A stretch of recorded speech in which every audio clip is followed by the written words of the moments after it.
by way of introduction, although I'm sure I have emailed every single person in this room multiple times. I am Sarah Gowrie. I'm a member of the Columbia College Alumni Relations team. I am the 2011 staff liaison, and I've been working with the reunion committee for a really long time to put together these events. And so we're so grateful for everyone's enthusiasm and participation, and a shout out to the committee and our co-chairs who've worked so hard. I know we all wish that this was in person.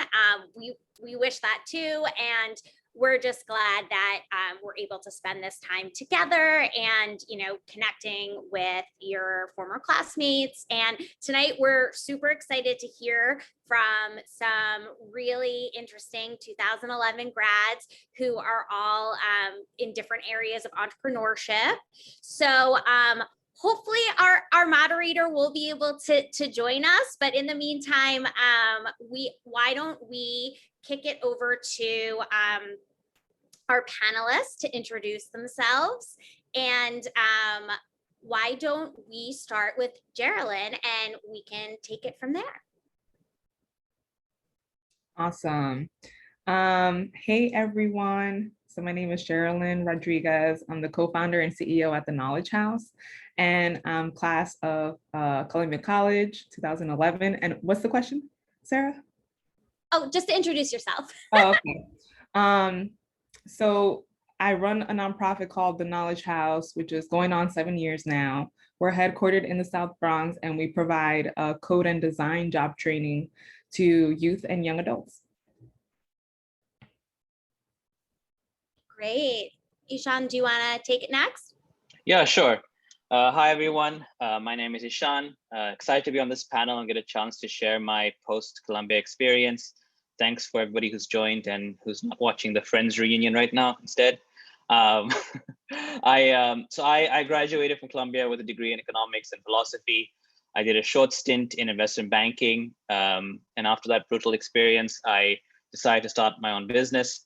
My first business I started was a solar energy company focused on rural electrification and last mile distribution in sub-Saharan Africa. I also started a supermarket, Whole Foods type business, and subsequently got into property development. And now I spend a lot of time as well focused on, looking for investment opportunities for African capital in the US and vice versa. Live in DC with my wife and 2-year-old son. Yeah. Wonderful, thank you. Brian? Hi, I'm Brian Grimes, Columbia College.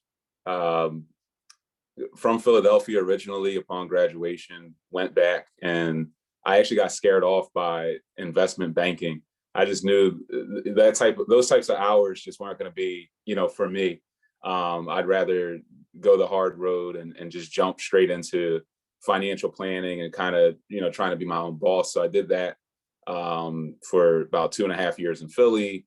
And then I came back up to New York and worked at a boutique investment advisory firm where we managed maybe 1.3 billion for about 350 families. Did that for a few years, went to a startup, and all that time kind of got bit by the real estate bug along the course of just seeking out different types of investment opportunities. So in 2015, I started a development company in Philly, where we buy and develop properties predominantly in C-class neighborhoods, pretty much all in and around opportunity zones.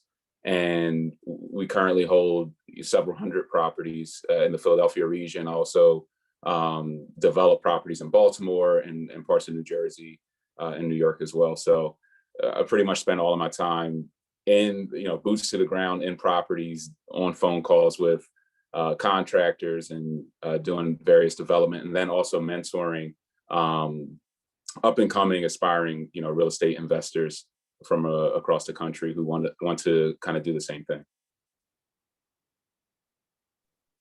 Great, thank you so much, Brian. It looks like, okay, we have Marcello here. So Marcello, I am going to pass the reins along to you. Oh, let's make sure he can unmute himself and we'll get started.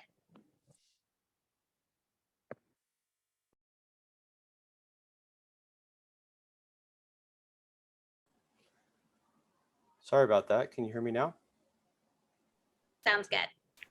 Sorry, I'm running a little bit late. So have we covered how the businesses have changed during COVID? We just did introductions. So perfect time. So you can introduce yourself and then kick off with the questions. All right. Hi, everyone. I'm Marcello, class of 2011, GSIS 2016. I feel like I have to say that I was John Jay 12 freshman year, and then Claremont, Ween, and Woodbridge senior year. So it's great to be back and see everyone. Sorry, I'm running a little bit late.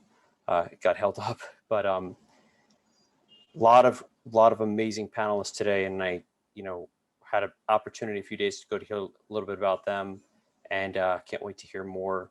And with that, it would be fantastic to hear about how your businesses have kind of changed and adapted during COVID.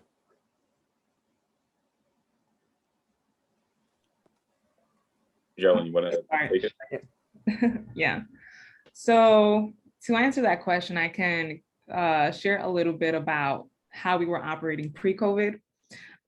So we provide job training programs to young people.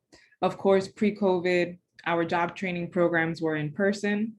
So since COVID, we have transitioned 100% to virtual for both students and staff. And that primarily is how COVID has impacted us the most to date. Of course, in the beginning, we also had some financial health challenges. As a nonprofit, we really depend on philanthropy. And at the top of COVID, there were a lot of funders that kind of paused their giving, especially in the workforce development fields, because they thought, well, there are no jobs. Everyone is at home and not working. So what job training programs would I invest in? So that caused some issues for us. We were lucky to be one of those businesses in the Bronx to get a PPP loan. So that was a part of the CARES Act. And that really helped us survive COVID. It prevented us from doing pay cuts, staff layoffs. We were able to pay our rent even though we weren't using our office. So financial health impacted transitioning to a virtual environment. But at the end of 2020, we ended up having a really good year. We actually have our highest performing cohort because virtual learning has just been more effective for them. Imagine literally learning when you're a few inches from your laptop versus a few feet away from the front of the room. But also we just adapted really quickly to fundraise virtually. So we held 3 fundraiser events on Zoom last year. We exceeded our fundraising goal because of it. A lot of our board members stepped up, volunteers stepped up to donate. We recruited over 100 volunteers last year, especially after the murder of George Floyd. We just saw a lot of folks in the corporate sector step up to be more generous, walk the walk when they said they wanted to diversify their tech talent specifically. So all of that actually caused us to have the most successful fundraising year ever. And so it's crazy because there are a lot of nonprofits that had to shut down. But we had such a good year that in 2021, we're expanding beyond New York and scaling to Atlanta, Los Angeles, and Newark. So bad problems, but also good problems. Brian, you want to go next? Yeah, I'll kind of feed on that. I think it was definitely within the real estate space, a bit of a gift and a curse for my company in particular. And not everyone survived it. Definitely, a ton of people went under. I guess when COVID hit, 2 things happened that we had to adapt to. One was the lending space completely collapsed. So coming out of 2019 into 2020, when in Philly, Wolf pretty much announced we're shutting down businesses, and that kind of had a ripple effect through the entire lending space because the ultimate real estate trusts that are holding all of the debt, they got spooked by the eviction moratoriums and just massive job loss. So they stopped buying mortgage notes, which pretty much meant if you had a big refinance, a multi-million-dollar refinance set up to close, it wasn't going to close. And a lot of people were getting those, phone calls. So that kind of led to a lot of also developers and contractors being out of work. So because all the commercial real estate shut down at that time, pretty much nationally for the most part. So a lot of contractors are out of work. The way that we ended up surviving, this lending issue and really just shutdowns, just shocks to supply, and like you couldn't get, it was strange things, like you couldn't get a refrigerator or a stove for like 2 months, which can be a nightmare if you're building 30, 40 properties a month and then tenanting those properties and you can't get these appliances in. But with the contractors in particular, because so many were out of work and just kind of literally just sitting on the couch, like overnight, everybody just took that hit. We were able to renegotiate labor pricing on these deals because there's just so many people looking for work. And it ended up, it wasn't really like a situation where you're negotiating labor just for your own benefit. It was truly for survival. There wasn't, liquidity in the market. So it allowed us to renegotiate the relationships that were built with these contractors over the course of time. Were just strong. So people came and just kind of worked their way through it versus sitting on the couch. Everyone just kind of worked for less and committed to just making less, but keeping the machine running. But I think overall, the shutdown, it allowed my company to slow down a bit, which was really good because we were running at a feverish pace in 2019. I've developed over 153 individual properties in 2019, purchased and developed, full gut renovation. So 150 contractors, 20 trucks, a 20,000 square foot warehouse, just ripping materials in and out. And it was just kind of the craziest thing I had ever seen. So we needed something to slow us down so that we could catch up with ourselves a bit and focus less on development and more on the tenanting and monetization piece, long-term monetization. So that slowdown helped to just rebalance the company and kind of establish it for the long run, which was more the gift, because without that, there was this heavy incentive because when lenders are lending, you want to be in the business of building and taking cheap capital, especially at historically low interest rates. So we needed that incentive to truly slow down and reshift focus for the long term.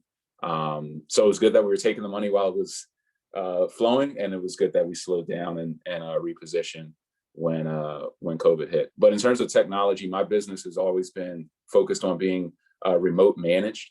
Even in 2020, I kind of ran the whole company from the couch because I always built the company with future technology in mind. So using cameras, using different types of remote management tools so that I could manage, 50 up to 100 deals at once without even leaving, New York, just sitting on the couch, literally.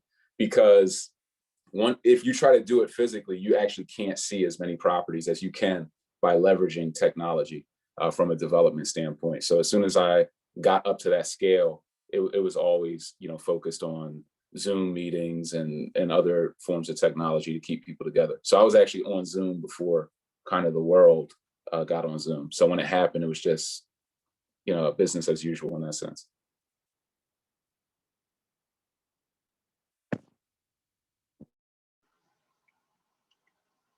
I think, yeah. So for me, similar thing with Brian, actually. I'm based in DC, but all my businesses are in Southern Africa. So I used to travel pre-COVID a lot.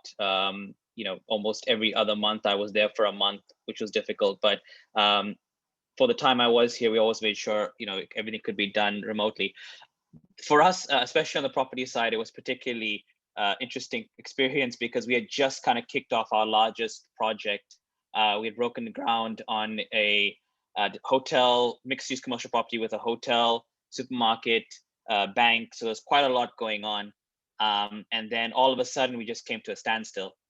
And the pace of deals generally in Africa take a lot longer. Financing takes longer, financing is expensive. And then when you're going and then suddenly you have to, trucks stop, people can't work, people are getting sick, it really kind of shakes you up. And people just don't know, and the capital markets don't really know how to handle it. And on top of that, we were dealing with a country where we had inflation at 17% already.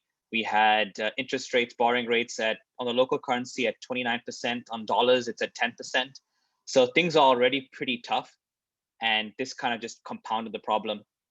What happened with us is we kind of had to create this emergency team to say, okay, what do we got to focus on now to survive the next week, 2 weeks, 3 weeks?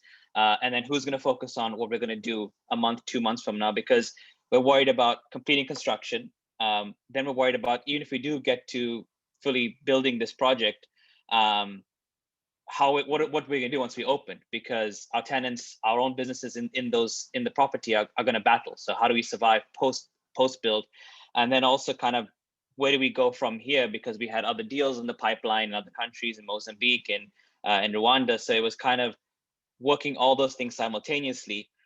And of course, we did not get any real government assistance of any kind. These countries aren't really geared for that. They're looking for, they were waiting to kind of see what happens the rest of the world and kind of get some aid and stuff. So we're really on our own. We have to renegotiate a lot of things with the banks, refocus, and kind of, the biggest thing I actually get was actually on the construction material, because trucks just stopped. And we get a lot of our raw materials and our construction materials, steel, everything from South Africa, aluminium frames, everything from South Africa. So we suddenly just had people, drivers couldn't cross the borders. They couldn't get into the country. So we had to kind of work and figure out who can work with locally in DRC, in Zambia, some aluminium manufacturers in Botswana. And it was kind of a scramble to create these relationships, which are, I think, for the long term could actually benefit us, because we've been so reliant on South Africa. And this is even with my supermarket business, we kind of shifted a lot of our purchasing into local companies to the extent that we could. We also had to really become quite lean and decide what were the nice to haves in the hotel and in the property, and what are their must haves. So scale back some of the fancier things, because quite frankly, this wasn't going to work at the current rate, especially if occupancies are standing at 30% once you finally open. And also kind of reimagine the kind of developments we wanted to do. Even with this property kind of midway through construction, we started to now redesign the bottom area and have more open spaces, have a rooftop garden, which has actually been kind of nice. I think it's going to end up being a property we hopefully will be opening in August. Things are back, in full swing. We've kind of survived the hardest part so far. But I think it kind of really helped us think about the next properties as well, not being maybe as generic sometimes as you see in other hotels and that kind of stuff in Zambia. We already were targeting a very different market, which no one's attempted to really do properly. And this kind of allowed us to kind of think beyond what we had kind of initially planned a year prior to construction.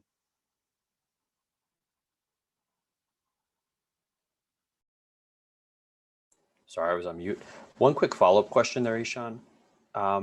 Did you find that the banks that kind of are financing a lot of this of the properties that you're invested in were willing to kind of work with you or grant you some like forbearance to kind of bridge you through tougher times? Yeah, so we're lucky for two reasons. One is we early on were able to get partners in who were basically the mining arm of the government of Zambia. So they're one of our partners. So how that helped really was there was some security for the bank to say, well, if this goes belly up, at least we know that they're not the majority shareholder, but one of the shareholders has the capital to kind of keep this thing going. So they were willing to work with us, but also the other fact is that this is one of this bank's was going to be one of their marquee deals. New Hotel hasn't been a project like this in quite some time, so they really wanted to make sure this worked out. And it's one of those things when the bank has that invested in, they need to make sure you survive. If you owe the bank 100,000, you're in trouble. If you owe the bank 2 million, they're in trouble. So but besides that, I think they also really believed in the project. I think they liked us as a venture. The pace was just slow. From kind of within a month or two, they were saying, look, we know we're gonna have to work with you guys here, kind of capitalize some of the interest, etc. But it just took so many months to get there because of all the bureaucratic red tape, and also just they don't know how to handle the situation. But they worked with us ultimately, and we found a way forward. That's great. One thing that before we get too deep in, one thing I wanted to cover, and cut me off if I missed this at the start of the call, but I think we do have some questions that we want to ask about how for some of our other classmates who might be listening, about what advice you might have for them starting off, if in terms of advice for aspiring entrepreneurs or even folks that are considering career pivots. But I think one thing before we get into that might be helpful is to hear about how you guys got your own start in these businesses, and some of the lessons that you've learned, and then can kind of use that to pivot into advice that you'd have for our classmates in our class. Who wants to go first on this one? I have I think a couple of things I'd like to say, because my pivot was very bizarre. I just kind of had it with investment banking after just like over a year, so I just quit, not really knowing what I was gonna do. And what I kind of discovered along the way was, when starting my first business, was that you'll be shocked how many companies and people you think have got things together just don't know what's going on, or are not as clued up as you'd expect. I'm sure even some of the consultants who may be on here have experienced that with some of their clients. So I think going into that, I was like, okay, so it's not as bad as I thought it was going to be in that sense. Also, people are actually really willing to help. I think people really appreciate aspiring entrepreneurs, people who ask questions, who come with a curious mind, I guess. And even some competitors of ours, or soon to be competitors at the time, they were willing to kind of give us advice. Sometimes just because if you ask a question point blank directly, people just don't know how to answer, so they answer the question. They don't say no, rarely, because they find that to be rude. So sometimes I think that people are really willing to help. And one of the biggest things for me was something my father used to say to us as kids, and I hated the saying because it was his way to get us out of our comfort zone. But it works for me. Is he used to tell us that if you don't ask, you don't get. The worst they can say is no. And that's actually how my first venture started. I was literally just browsing through Facebook, and I saw some random article on this Berlin company startup, and I loved their product and what they were trying to do. And I just emailed the CEO and I said, hey, I love what you guys are doing. I think you're doing it wrong in Africa, and I'd love to fly up to Berlin and meet you. And it was one of those things where he could have just said no, could have said yes, but it was kind of a chance I took. And I flew there, met the guy, we had a great meeting. And that's how my first project kind of kicked off. And so I think for everyone, it's not as it shouldn't be as, I think, scary to kind of ask those tough questions, those questions early on when you're starting out. People are really willing to kind of hear you out. And again, like I said, the worst they can say is no.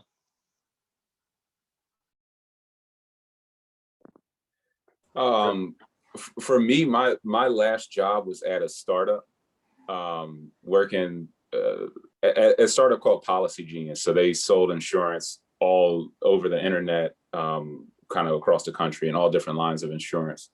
And I ended up building out their call center and kind of running a big piece of their operation. I was employee number 24, and now they're over like 500 or 600 people.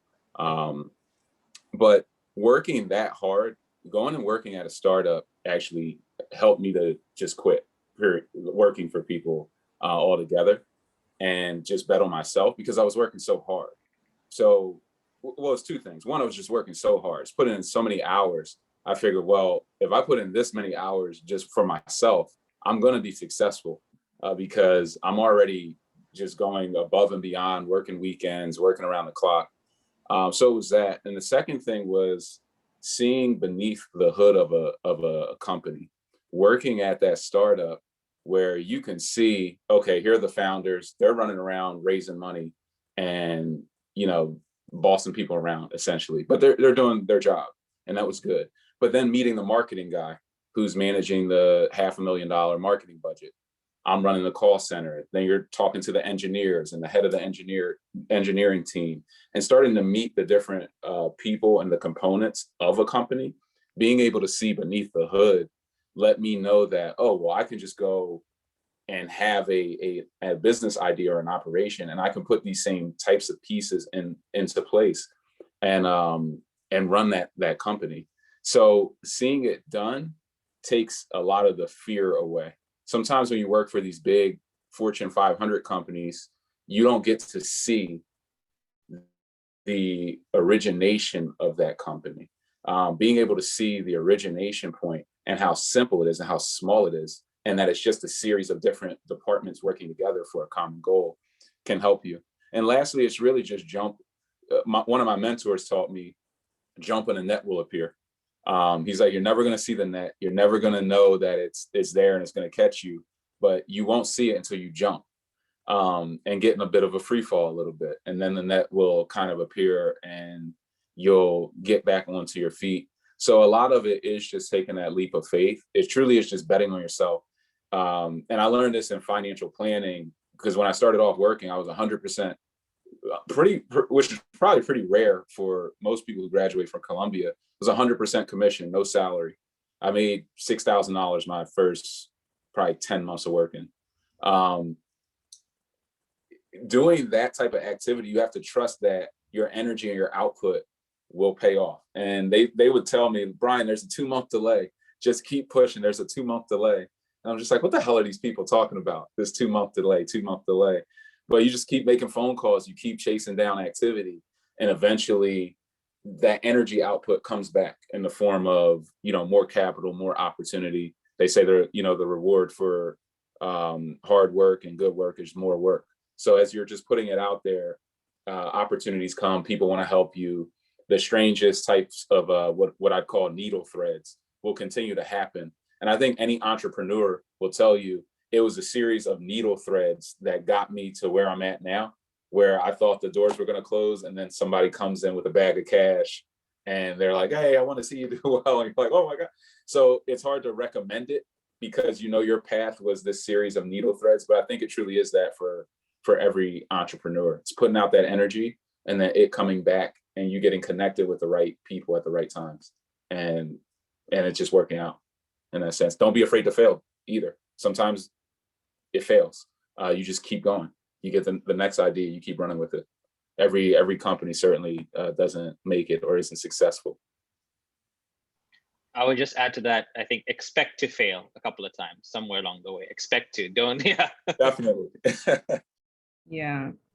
I don't want to sound like a broken record, but literally those stories resonate with me so much. Like, I also worked at startup nonprofits after Columbia. And so like Brian, I was able to see the in and outs of a company, and when I started my nonprofit, I was learning as I went. I have not gone on to B school. I don't have the business acumen that an MBA has, but literally by trial and error, I learned everything from accounting, sales, fundraising, staff management, HR, right? You will fail because when you are managing all of these workflows and functions and you are only one person, like that is one thing about being a founder. You will be the person who is customer facing. You'll be the one that's investor facing, right? Like you will do it all. And so I always tell folks, fail forward, right? Like with every failure, there's a learning opportunity. And I truly believe if you do not give up, you will inevitably succeed. And so that's how you make it.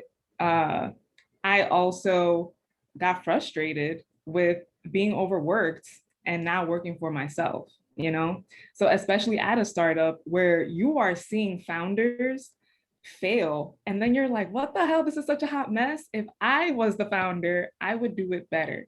and then that inspires you to just start something. And that's how I quit my job too. I was at a startup. I said, all right, I see all the moving pieces. I see that the founder is trying to figure it out. And if I was in their shoes, I would do it this way and that way.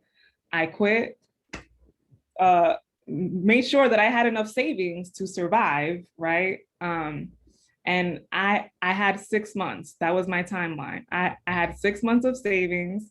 And so I was able to pay other people, like people that started off as volunteers, then they became interns, then part-time people, until finally they got results, we got some income, and then I slowly started paying myself a part-time wage until, we got our first grants, et cetera, et cetera. But it was all trial and error. It was all taking a risk and making a sacrifice and being committed, because it's going to be hard, but as long as you do not give up, you will see the light at the end of the tunnel. Great. And, with that, I think we're right around 8:40, and I know we want to make sure that we get some questions from our classmates who are on the call. So to the extent that folks have questions, feel free to unmute yourselves or turn your video on and ask your questions. And while we kind of wait for those to come in, I know I saw one in the chat from Sean. Sean, do you want to just unmute yourself and go ahead and reiterate that? For sure. And I mean, this gets into a bigger question that has sort of come up as all three of you have been talking, which like so much of what you do, like obviously the hard work is in your control, but there's a lot that's like outside of your control. So I'm just curious how each of you like manage that for yourselves, because I imagine myself like being like Brian's situation is the one that stressed me out the most. I'm like, oh my God, if like I had all these properties that I'm trying to close on and like people aren't paying rent and like everything's going to hell, I would have like lost my mind. So I just don't know, like, how did all of you cope? Like that, it just seems like a lot of stress. Yeah, I talk about it sometimes as I view myself as like a fireman. Like my job is to put out fires all day. So I just have that mindset that I can't run into the fire and, be in a gasoline mindset, essentially. Somebody has to be calm and try to think through the issue. But I wake up every day. It's kind of what I love about real estate. I love the drama. I love that you wake up and it's crazy and you have to be very calm and solve these different problems. So I expect every day to be just, it's kind of like when I played basketball at Columbia, and when we would go into practice, they would just say, expect this to be the worst practice. Expect to just run sprints until you just pass out. And if you expect that, you'll never be disappointed with practice, right? Like it's either going to be what you expect or better than that. So I kind of take that mindset to it. But it's just a give and take. A lot of the times, and with the entrepreneurship, your imagination is like you are your biggest enemy. You imagine these worst case scenarios as worse than they actually are. You're like, oh my God, what if the tenants don't pay? And then the tenants don't pay. And then you look at it differently. When you're in it, it's not as scary. And then you just start to move pieces around. Okay, well, now we need somebody to chase down collections and offer payment plans and do this and get ahead here. And you start to solve, and that becomes the real profit point, because then all those innovations that you have, they say like scarcity is the mother of innovation. So as you have that scarcity of things going wrong and money not flowing in, and you solve it, then when the conditions change back into your favor, because they're constantly going, COVID hit, it's out of my favor. Oh, but there's some good stuff. Now it's back in my favor. You're getting all these learnings. And then when it's back in your favor and you're still applying it, that's where all the profits typically come from. So the hardship is where all the learning happens. When things are going well, you don't learn anything. It's kind of boring. So you almost, as a founder or as that head, you're the fire person. If there's no fires, what are you there for? You're just you're just standing on the wall. You're kind of waiting for that action to run in, and that's where you shine. Is kind of the grace under fire mentality. I don't know if anyone else feels different, but that's kind of how I view it and how I attack it. that is my day to day. So I would say we still are a very small nonprofit that is growing. So I feel like as an entrepreneur, my job is to still run things to make sure that everything is smooth, but also put out fires. There are fires every day. So I agree with Brian. Like I wake up and I think about, oops, what fire from last night is still like up, like that I have to put out. Um, and so I think there's a level of acceptance that you need to just be okay. Um, I have anxiety. I have anxiety a lot, but I'm highly functional. You know what I mean? So that's just how I am. I've also learned to accept like I'm gonna be highly functional with this level of anxiety, but it means that I need to let go of other things. And for example, I think I'm pretty quick on my feet to solve problems. I think I can aggressively negotiate. However, when it comes to maintaining a positive org culture and managing staff, I know that I can be a better person and like like about their feelings, right? And hear when they vent, when they don't know what to do, or a deadline, or they didn't get enough coaching. Know that staff need that. I also know I'm not the best person to hear my employees' feelings. Like I'm just not, because the way I operate is like, give me the data and the information that I need to solve the problem. And sometimes I just can't make the time to hear feelings. But that's why I've hired a director of operations that leads HR and does that part. So as I put out fires, she is literally assigned to hear people's venting and then she reports to me, right? So that's something that I've just accepted. That's the type of boss I am, or the type of manager that I am. And I think my staff know that too. So I think it just helps manage expectations and keep everything balanced, at least for my organization. Yeah, I definitely that definitely resonates with me. I think for me, partly is that we've gone through lots of stressful periods. Within my first year of investing in Zambia and starting my business there, the local currency became the fastest devaluing currency in the world. So overnight, we had like hyperinflation. It was crazy. So you kind of, once you've been through a few of those experiences, you kind of bank that to say, okay, I've gone through that once before. If I survive that, I can survive this. If I can survive this. We had a cholera epidemic in Zambia in 2018. And basically all the markets, everything was shut down. And we had to kind of figure out how we're going to provide very hygienic environment for people. So gone through that, we can survive this.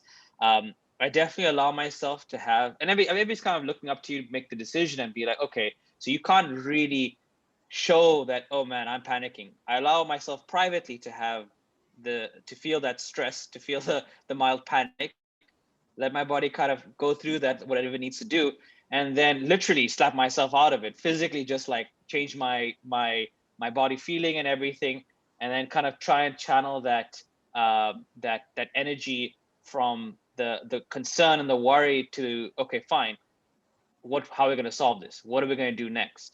And then I think Brian's really right about changing your language, changing your even just your body and stuff. You start talking about all the bad things. Oh man, we're not going to be able to make rent this month. Oh, we're not going to be able to. That's all you're going to be doing the whole time. So you don't ignore the problem, certainly, but you definitely change the way you talk about it, even with your staff, so that they as well have a different approach to the problem that they're having. So that they, it doesn't kind of create this circular anxiety where you feed to your staff and it feeds back to you and feeds the staff. So it's somebody has to cut that worry somewhere along the way, and it's up to you really to kind of do that. Any more questions from the class? We still have some time. If not, I have one to fill in. I know people would love to hear how Columbia and the Columbia community has helped you after graduating, and whether in your current careers or leading up to them. I have some great mentors just from Columbia. And I think they just helped me to kind of think bigger, I would say. Just think bigger, and kind of just trust the process. Like you can fail, but most of the time you'll fail forward. But really, most of my mentors were just in finance. And graduating, I still, graduating playing basketball, I still wanted to maybe I'm going to play basketball professionally. Maybe I'm going to do this or that. But because of my mentors, I just knew that you could just make so much money in finance. It was kind of one of the things that I just learned from a lot of my mentors at Columbia, is just seeing what they've done over the course of time. So I knew I just wanted to be in that financial field because of them. And it was really just about finding, my way and what my passion was. I think Columbia can be difficult because you can get railroaded into certain job paths. Like I was an econ major as well. And I don't know if you felt like this, Ashan, but for me, it was like, oh, you're econ. Oh, you're going to be an investment banker. And that was like it. And they're like, wait, you didn't go to the career fair for the Absolutely. Morgan's here. And for somebody like me, who both of my parents were entrepreneurs. My grandfather, he passed of COVID. He was an entrepreneur his whole life, like until he died. Like he was just like worked with his hands, had his own shop, owned real estate, owned a couple bars. He just did it and took care of his whole family, and was like a rock for the family with his own entrepreneurship. So I knew I wanted to be my own boss. That's all I knew graduating. I want to be my own boss. I want to make my own hours, even if that means failure, even if that means longer hours. And investment banking, it was like I was being railroaded. So I rejected it to the point where I was like, I'll work 100% commission. I'll fucking pay to go to work. Like I just did not want to get I just felt like I was being pushed in a direction. And I think that's also social proof, right? So we all go to Columbia and everybody's going into these consulting and investment banking and going to law school and going into these different career paths. So it's hard to break free of the herd and go out and be an entrepreneur and do something crazy, because we're all, as Colombians, pretty conservative with our career choices. And we have access to these high paying careers as well. So it's hard to break free of that herd. But a lot of my mentors were also kind of entrepreneurial or into real estate. And they always would encourage me they're like, you're young, go for it now. That was kind of the best advice. No matter how old you are, like go for it now, because you get more entanglements. The older you get, more and more entanglements. So do it now before you have more entanglements. But yeah, that's what Columbia kind of showed me what I didn't want to do, believe it or not. And then my mentors guided me through what I wanted to do, because they knew what I wanted to do. So they just tried to help me. But Columbia showed me more what I didn't want to do. So I don't know if that's a great answer, but it's the truth. So for me, starting a student club at Columbia actually was a big game changer for me, because I was on the founding team of a student club called CUSH, which is an acronym for Columbia University Society of Hip Hop.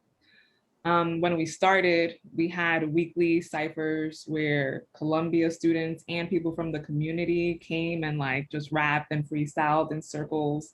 And we talked about hip hop and had listening events when new albums came out. And working with a handful of my classmates to literally start the group, assign executive body members, try to get funding from student government, etc., just inspired me to want to run something as a career.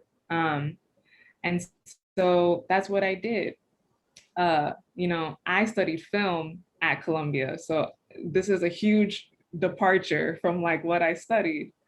But I think I wanted to run things, I wanted to organize people, and I wanted to tell stories, and I get to do that 60% of my day-to-day is fundraising, like literally talking to individual donors, corporations, sharing my students' stories, how I started the Knowledge House, etc.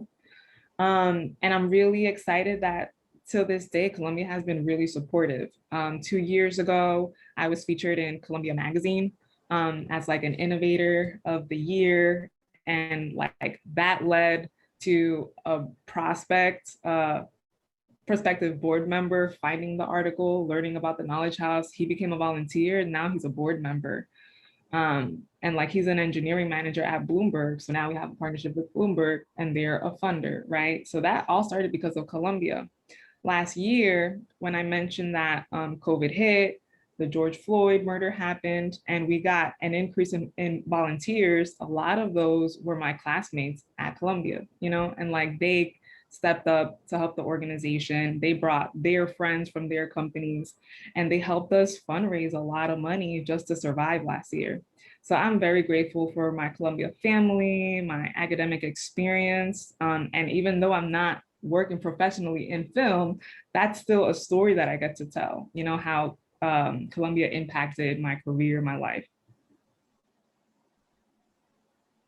See, I definitely can relate to some of what Brian was saying. I'm extremely grateful for being able to go to Columbia and the friends I made, the mentors, and I definitely got roped into the whole investment banking area field, and was not for me. I did think at some point, for some reason, I'd be in private equity and that kind of stuff, and then I realized it wasn't for me. But I think one of the biggest things Columbia kind of taught me very early on, I think probably in the first week of freshman year, was that I quickly realized, I'm certainly not, I'm rarely gonna be the smartest guy in the room, especially at Columbia, unless it's with my roommate, who's on the call right now. I have to work a lot harder, and I really have to play to my strengths. I started, freshman year, sophomore year, kind of trying to make more relationships outside of Columbia with people, mentors, that kind of stuff, because that's been kind of my strength. I'm also hyper organized and can kind of visualize a project in quite a grand scale. I can't do econometrics and all that kind of stuff. That's just wasn't my strength at all. My note-taking abilities were fantastic. It's how my roommate got through his degree. Those are definitely my strengths, and I think Columbia, jokes aside, really brought that out in me. So I truly appreciate that, and I think my mentors, especially, I reached out to a mentor I hadn't spoken to in years, and during COVID, and I just kind of sent him a random email, said I'm going through some tough stuff. I just really thought about you because we had a great time a couple of years ago, and he was willing to pick up the phone and be like, hey, you want to call? You sound a little down right now. How can I help? And just the conversation of him sharing his experiences of what he went through, bad times, to the extent of even losing one of his companies, gave me that feeling that, hey, listen, people go through these really ups and downs, and business is never a straight line. Life is not a straight line.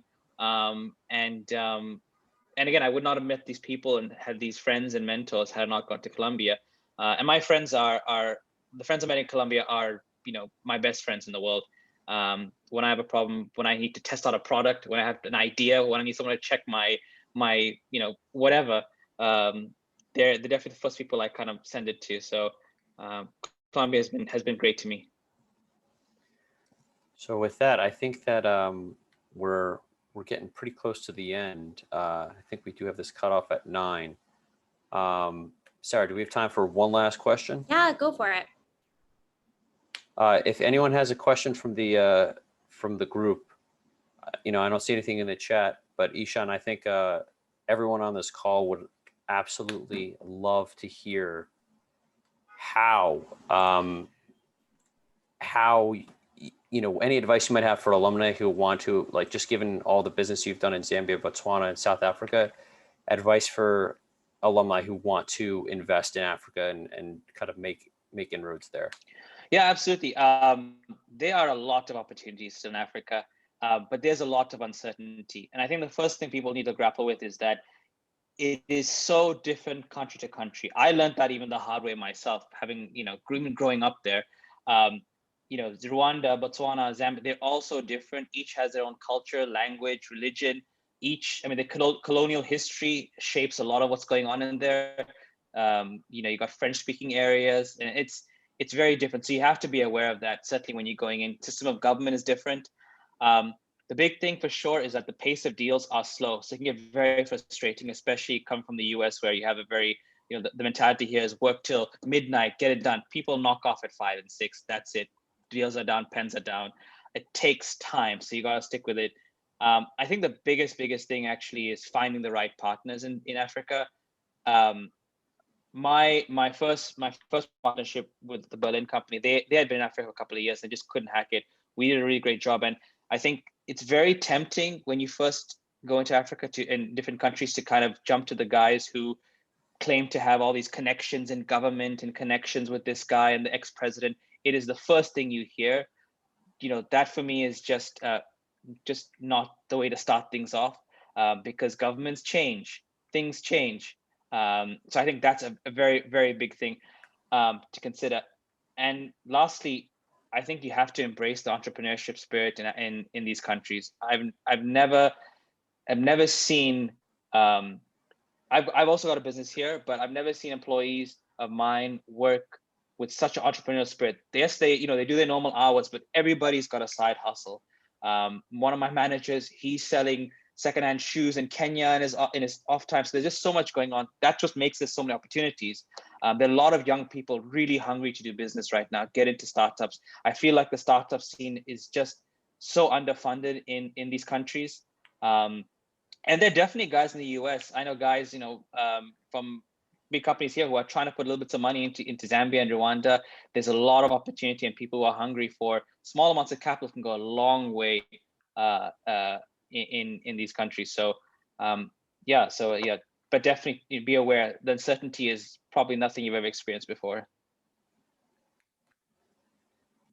Okay, well, with that, thanks everyone for taking the time. It was so great to hear about all of your businesses, and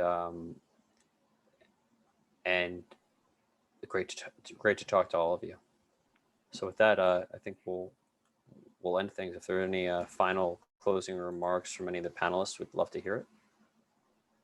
Thanks for having us. Yeah, This was a lot of thanks. fun. Thank you. Thanks for showing up today and repping the class of 11. Yeah. This was great, everyone. Thank you. And I'm serious, Brian. Our reunion theme next time is going to be Columbia showed me what I didn't. No, it did. It definitely did. It definitely did. I love it. I'm going to make it a bumper sticker. We're going to sell it. It's going to be great. All right. Thanks, everyone. All right. Thank you, guys. Thanks. Have a great night. Bye. Thank you all.